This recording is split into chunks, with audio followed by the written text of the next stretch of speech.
She was holding two crumpled $20 bills and a wrinkled 10 in her shaking hand. She looked at the man crying in front of her little vegetable stand and slowly pushed the money back toward him. "No, sir, I can't take it," he begged, actually begged, voice cracking, eyes red, shoulders trembling like he might fall apart right there on the cracked sidewalk. "Please, it's literally all I have left. Just take it. You fed my kids tonight." Jamila shook her head again. "Softer this time. I gave you the tomatoes, the onions, the potatoes, the last of the collard greens because your family needed them, not because I wanted your last dollars." The man stared at her like she was speaking a different language. Behind her stand, the single clip-on work light flickered. It was 10:42 at night. The open air market lot in South Atlanta was almost deserted. Only the hum of a distant MARTA train and the low buzz of the dying sodium light pole overhead. She had $1,180 left in her checking account. Rent was $1,450 due in 5 days. Her mom's insulin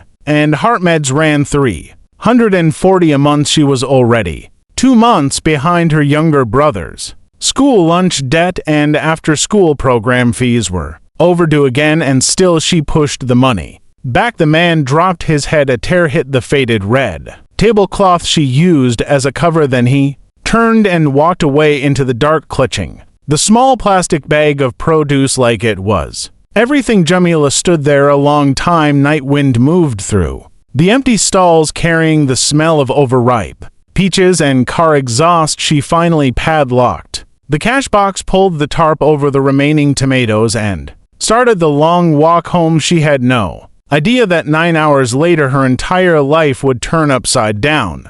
Let's go back to the beginning. Jamila Washington was 29. She had been running this corner produce stand in the same parking lot for 7 years, ever since her dad was killed by a stray bullet during a robbery at the corner store and left behind 3 dependents and almost no savings. Every morning at 4:20 she woke up, made coffee so weak it was basically hot water with a memory of beans, kissed her sleeping mom on the forehead, helped her 14-year-old brother Jaden get ready for school, then pushed the beat-up utility cart half a mile to the wholesale produce market, bought whatever she could afford that day, and came back to set up before 6:30. She knew every price by heart. To tomatoes for $1.50, one big yellow onion for 89 cents, a small bunch of collards for $1.25. She could tell within 3 seconds if someone was shopping for a big family or just trying to make it to Friday, and she quietly slipped smaller families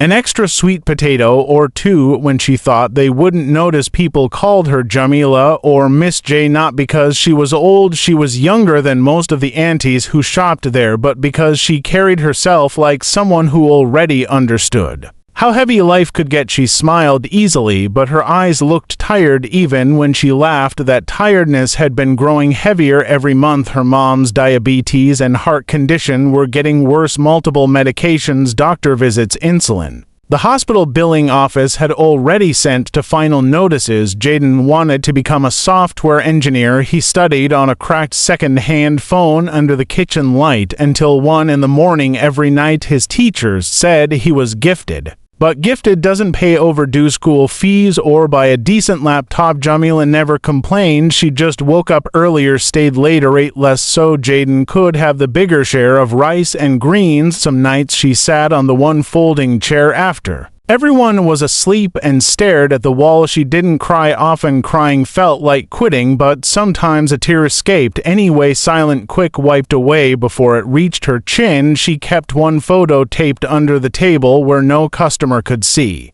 it. Her dad in his old postal uniform, smiling wide, holding baby Jaden. She touched that photo every night before closing, like a quiet promise that she was still trying. Thursday had been rougher than usual. She had only sold about $420 worth of produce the whole day. Normally it was $700 to $800. Rain kept customers away. To crates of tomatoes were already softening. She'd have to discount them tomorrow or throw them away by 9:45 at night. She was already writing the day off as a loss. She was wiping down the table when he appeared, mid-30s, maybe, clean but faded polo shirt, worn collar, reusable grocery bag in one hand, a little girl maybe for holding the other. The child was wearing light-up sneakers with one light out. Her little hoodie was clean but way too thin for the evening chill. He stood in front of the stand for almost a minute, without speaking, just looking at the vegetables like they were medicine. Finally, he spoke low. "Mom, how much for tomatoes, 3 onions, some potatoes, and maybe some collards, if you have any left?" Jamila looked at the child. The girl was staring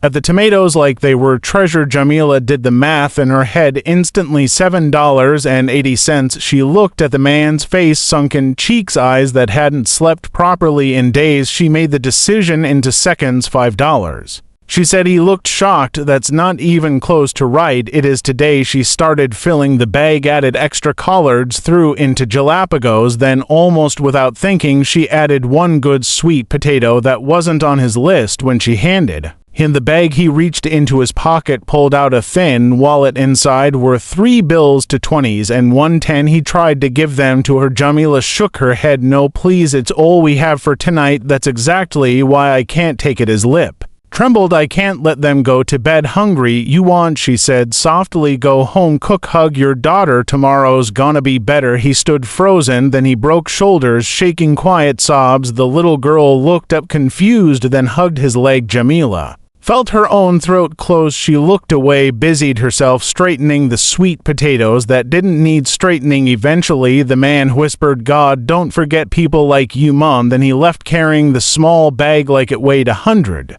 pounds. Jamila finished packing up alone. The parking lot lights started clicking off one by one. She pushed the heavy cart home under a sky that looked like it might rain again. She didn't know it yet, but someone had been watching her from across the street for the last 20 minutes. A black SUV with tinted windows, engine off. No one got out, they just watched. Next morning, 7:12 a.m., Jamila was slicing tomatoes for the first customers when 7 vehicles pulled up in front of her stand almost at the same time. 3 black SUVs, 2 sedans, 1 white cargo van with no markings. Doors opened. 8 men and women stepped out, all in business clothes, briefcases. One man carried a tablet, another had a professional camera, not a phone, a real one. Jamila's heart started pounding. Landlord, no, too many people, police. She hadn't done anything wrong. The oldest man, maybe 60, silver hair, calm face, walked straight to her. "Ms. Jamila Washington." She nodded slowly, knife still in her hand. He took out a slim leather wallet, showed her an ID card. "My name is James Carter. I'm personal counsel for Mr. Daniel Whitaker." Jamila blinked. She had never heard that name. "I'm sorry, who?" The lawyer gave a small, kind smile. "The gentleman you gave produce to last night, the one with the little girl." Jamila felt the ground shift under her. He couldn't pay. "I know." The man gestured behind him. "Hayes here." One of the SUV doors opened again. The same man from last night stepped out, this time wearing a plain gray hoodie and jeans. No fancy watch, no expensive sneakers, but the way everyone else stood around him, respectful, almost protective, told her everything before he even opened his mouth. He walked up to the stand, stopped, looked at her with eyes that were already shining. "I couldn't sleep last night," he said quietly. Jamila didn't know what to say. He took a deep breath. "My name is Daniel Whitaker. I own Whitaker Precision Manufacturing. We make parts for American car companies and medical equipment." He paused. "Last night, I wasn't lying. That really was my last cash. I pulled it out to buy groceries because our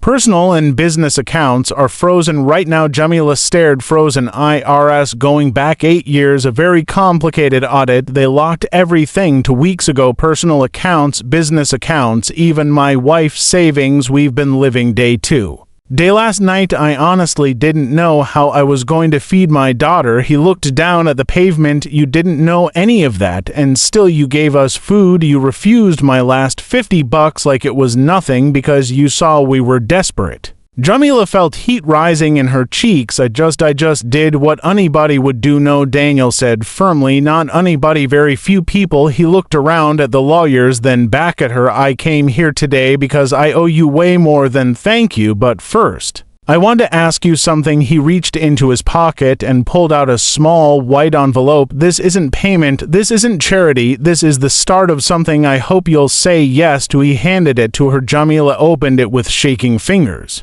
Inside was one sheet of paper, an offer letter, position, community partnership, and local supply coordinator, Whitaker Precision Manufacturing, starting salary $78,000 per year, plus full family health insurance, plus education fund for one dependent, Jaden, plus housing stipend. Jamila read it twice, then a third time she looked up. Why? Daniel smiled, small, tired, real, because last night you reminded me who I used to be before the factory contracts, before the board meetings, before the lawyers. I used to be the kid who helped his mom sell fruit at the flea market on weekends. I forgot that kid. You made me remember him. He took a breath, and because I want the people who work in my plants to feel the same dignity you gave me last night, I want to open small fair price produce stands inside every factory campus, run by local women, fair pay, no middlemen, profits shared with the workers. He looked straight into her eyes. I want you to lead it, not as an employee, as a partner.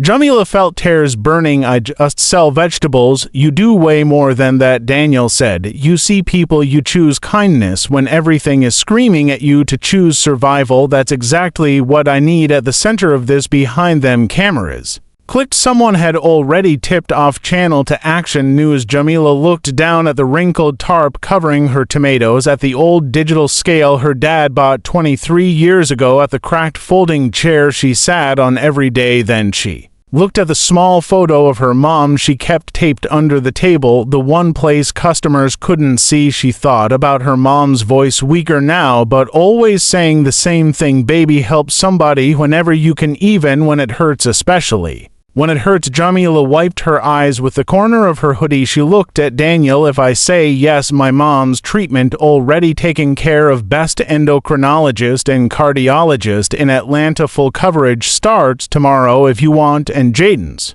school, everything covered: books, uniform, laptop, coding camp, everything. Jamila closed her eyes for a long second, then she nodded once. Okay. Daniel let out a breath like he'd been holding it for hours. He turned to the lawyer. Get the papers ready. Then he looked back at Jamila. One more thing. He reached into the SUV and brought out a small white box. Inside was a brand new commercial grade digital produce scale, the nice one, bright blue display, and a small brass plaque screwed on top, engraved in tiny letters for the woman who weighed kindness heavier than money, Daniel and family. Jamila touched the scale, then she started crying, not loud, just quiet, unstoppable tears. Daniel stepped forward and very gently touched her shoulder. Thank you for reminding me what really matters. Behind them, the crowd had grown. Neighbors, other vendors. Jaden came running from school. Someone had texted him. He saw his big sister crying and froze. Jamila opened her arms. He ran into them, and for the first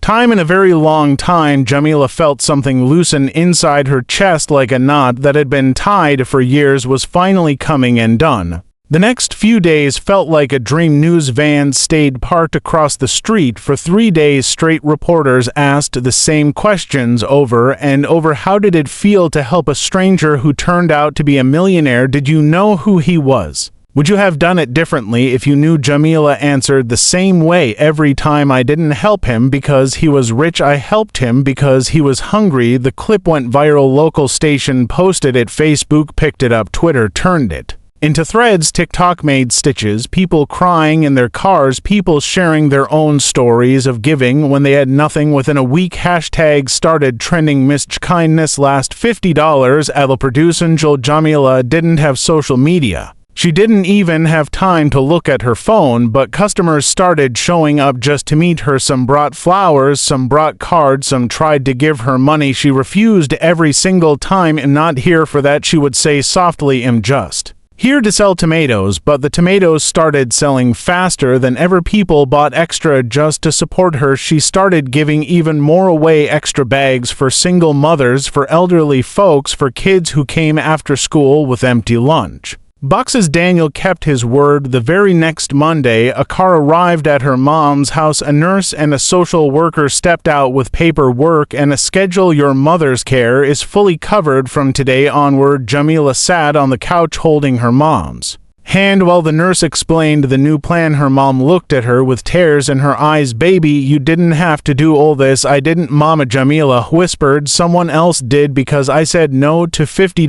Jaden got his laptop 2 days later. Brand new with all the software he needed for coding classes, he cried when he opened the box. "Big sis, I don't even know what to say." "You don't have to say anything," Jamila told him. "Just keep studying so one day you can help somebody else."